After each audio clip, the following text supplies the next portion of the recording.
Recent గా Gogabil lake ని new Ramsar site గా ఐడెంటిఫై చేశారు. Gogabil lake is an oxbow lake located in Katihar district of Bihar. So ఇది monsoon season లో Ganga river and Mahananda rivers ని కనెక్ట్ చేస్తుంది. సో ఇది బీహార్ లోనే first community reserve. Gogabil lake అనేది యాడ్ అవ్వడం ద్వారా బీహార్ లో ఓవరాల్ గా 6 రామ్సర్ సైట్స్ ఉన్నాయి. దీంతో పాటు రీసెంట్ గా 2 అదర్ రామ్సర్ సైట్స్ కూడా యాడ్ అయ్యాయి, Gokul Jalashay and Udaipur Jheel. It is an habitat for migratory species, aquatic flora and fauna. And ఇది గ్రౌండ్ వాటర్ రీఛార్జ్ లో మేజర్ రోల్ ని ప్లే చేస్తుంది. సో క్లైమేట్ ని కూడా ఇది బ్యాలెన్స్ చేస్తుంది అని చెప్పొచ్చు. సో ఓవరాల్ గా ఇండియాలో ఎన్ని రామ్సర్ సైట్స్ ఉన్నాయి? 94 రామ్సర్ సైట్స్ ఉన్నాయి. అయితే ఇండియాలో highest number of Ramsar sites ఏ స్టేట్ లో ఉన్నాయి అంటే తమిళనాడులో ఉన్నాయి.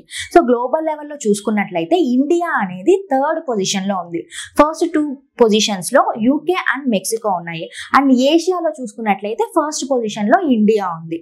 అయితే ఆంధ్రప్రదేశ్ లో ఉన్న రామ్సర్ సైట్ ఏంటో కమెంట్ సెక్షన్ లో చెప్పండి.